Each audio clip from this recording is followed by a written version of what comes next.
So let's talk about the treasure. Let's talk about the loot in D&D. The three types, the three classifications of loot that as a DM you can hand out. And on the opposite side, ways to deal with player loot. Because especially with some magic items, there could be a lot of involvement and there could be a lot of opinions. And we want to keep the game fluid. We want to keep the game moving forward. So as a DM, I want to hand out experience and I want to hand out the appropriate loot, the appropriate treasure per level, because not only are the characters going to be leveling up, but they need to have the correct, I need to take into account, do they have the correct gear, the correct magic items? And second, understanding that a good portion of their gold piece resources, 20 to 30%, is going to be spent on consumables, potions, scrolls, wands, magic items that do have very potent effects, but they're going to be utilized. You're going to be utilizing them. You're going to be using them up. And if I don't keep the treasure flowing, I mean, the party, look, you have to earn it. But if I don't keep the treasure flowing as a DM, all of a sudden that challenge rating system, the CR system, is going to fall out of place. Challenge rating assumes that your party is of sufficient treasure and of sufficient gold resources to be able to make it work. Okay, part of the treasure is just going to be straight up coins. Gold pieces, silver, platinum, electrum, copper, depends on the version of D&D you're playing or the alternate worlds you're playing. If it's Krynn, it's going to be iron coins, whatever has value. This makes sense. The currency and coin of the realm, even for monsters or encounters that don't utilize money, a monster's den of giant spiders, there's going to be adventurers that were not successful. They're going to have coins on them. This is a great, easy, portable way to hand out treasure, and it makes sense. In D&D, gold is everywhere. I don't even know why dwarves even waste their time mining gold. It's everywhere. So just lots and lots of gold. Second is going to be gold piece equivalency. Gems, jewelry, fine art, fine carvings, furnishings. Now, a lot of this is not going to be like 1,000 gold pieces, but if there's a nice, solid table in the acolyte's room made out of nice, solid elven wood, I don't know, you can get 5 gold pieces for it. You can get 4 gold pieces for it.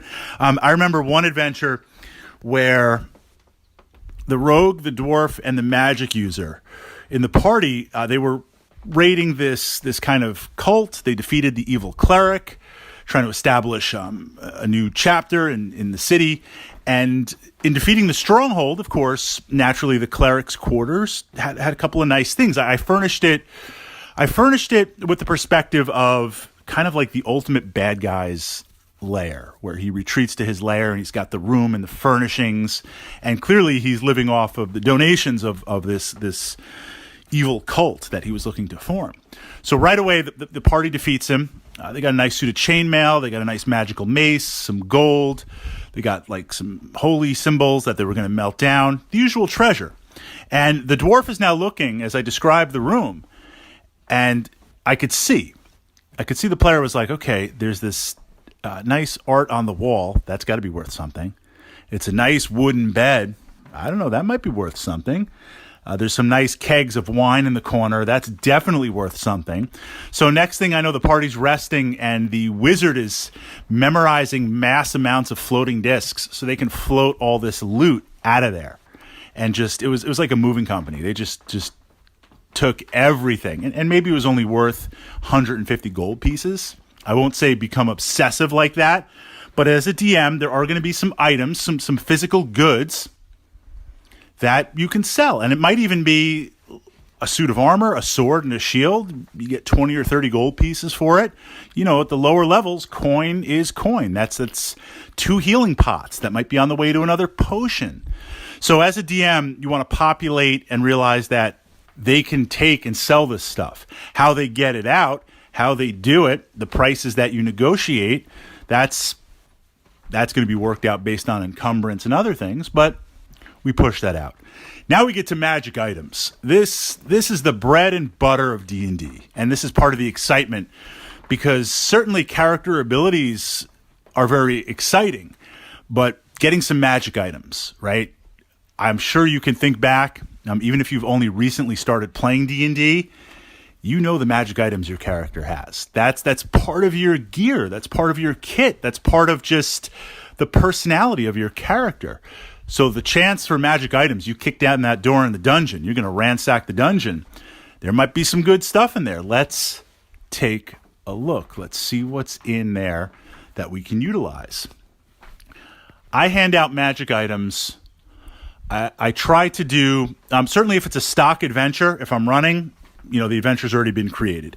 If I'm creating my own narrative, I'm running my own adventure, I try to have magic items classified into 3 groups. The first are signature items that the party members are going to use. If you're a fighter, I'm going to toss you a +1 magic sword somewhere. We're looking at levels 1 to 3 right now. I'm going to toss you a +1 sword. Somebody's going to have it. They're going to try and use it against you. You win. The spoils are yours. If it's a wizard, there might be a low-level wand in there. Wand of magic missiles, 8 charges. Something that your character can directly utilize. Then I'm going to throw out some magic items that are consumables. Potions, scrolls, minor wondrous items with charges. Stuff that you need to be creative with. Stuff that we're going to try and pull in the role play. Stuff that you have to figure out how to use it. And then I'll just create the last pieces of magic items that I'm drawing from are random magic items. I'll literally roll on the table. Let's see what's in there, right? Have some fun. What they're going to do is they're going to keep some items and they're going to sell some items. The items that they sell, they convert to gold. They can utilize for other things. However, there are going to be times where the party can't necessarily agree. And as a DM, I don't really want to step in because it's their decision. I shouldn't be throwing my weight around as the DM, but I need to keep the game going. So if it can't be worked out, then I'll suggest a magic item is sold. Or I'll suggest kind of an honor system where, the wizard thinks that they should get a cut of the magic item, but the fighter is thinking, look, I want to keep this item as it's a good backup weapon. I've got my +1 longsword that Fritz threw me. There's a +1 dagger. I kind of like that because that's a secondary weapon, or I can throw it. But the wizard doesn't want to pay the share of treasure to the fighter. We have this kind of back and forth disagreement. Then I will suggest as the DM, let the fighter have it, and the wizard gets kind of a credit, so to speak, where they get first claim on a future magic item or a future kind of how are we going to divide this up.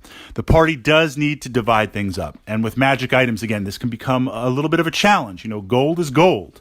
Selling jewelry, selling gems, selling barrels of wine.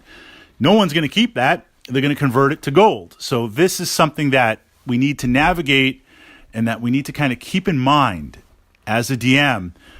How are we going to hand out treasure so we keep the challenge rating going? And how are we going to deal possibly, with disputed magic items?